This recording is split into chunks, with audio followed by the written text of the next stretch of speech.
It might just be one of the worst Chicago crimes ever, and not many people have heard anything about it. So a word of warning first, the subject matter in this story might be unsuitable for some viewers. The story involves teenagers, charges of kidnapping and sexual torture, all in a South Side basement.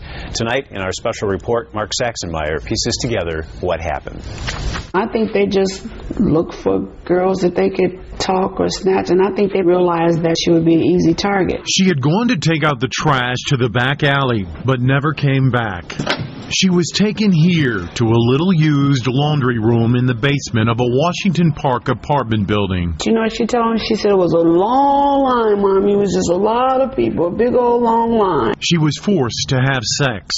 She said, Mommy, they were little boys and big men. A gang rape. She was bruised from head to toe. They had hit her. She had big patches of her hair pulled out. 24 hours later, police found her 2 blocks away. They couldn't hardly examine her because she was bleeding so bad and she was ripped so bad. Despite the horrendous nature of this crime, the girl's mother says that her daughter remembers the first names of several of her attackers.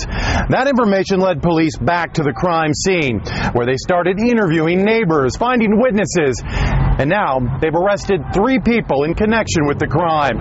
2 adults and 1 juvenile, all charged with criminal sexual assault and kidnapping. Yet they're still looking for as many as 8 more people.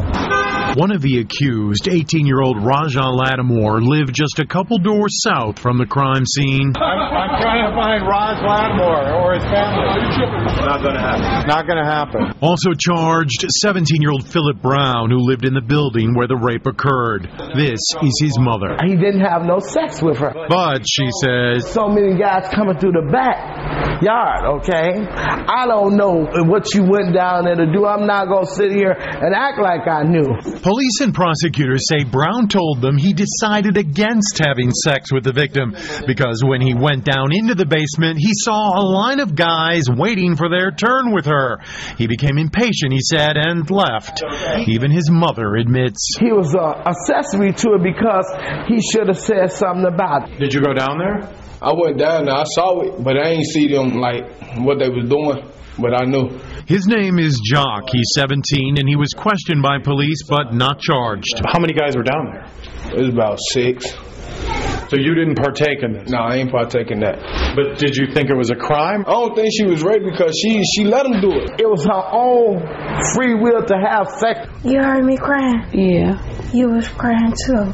Yeah, I was crying. This is the victim with her mother. Love you. Love you too. She is 18 years old. She's 18 chronological.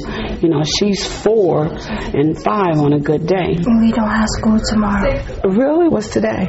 Sunday.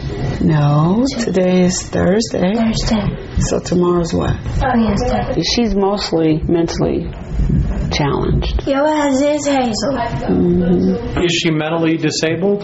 Yeah, like mentally kind of slow probably. It just seems strange that a mentally disabled girl would consent to sex with all these guys.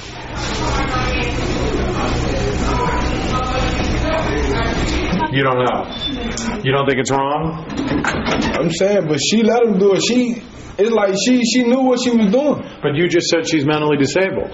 She is. I can't believe they did that to my baby. And knowing that she a sweetheart. She said that all she kept telling them was, my mommy gonna get you. More than 3 months have now passed since this rape. Police say their investigation continues, but because of the mental state of the victim, it's tough going because her memory and her ability to recall specific details is limited to begin with. It makes identification of new suspects extremely difficult, if not impossible. The Illinois State Crime Lab, however, is examining 12 used condoms found at the scene, and investigators are hoping DNA results will provide some kind of break in this case, Bob. How did she escape, Mark? You know, it's a good Samaritan, apparently. Somebody was in that basement with her, got a conscience, took her out, dragged her took her by the hand and took her a couple blocks and called police. And where do the legal proceedings stand right now? Right now, both of the young men, the adults, are being held on $750,000 bond. They make their next court appearance tomorrow. All right, Mark, thank you.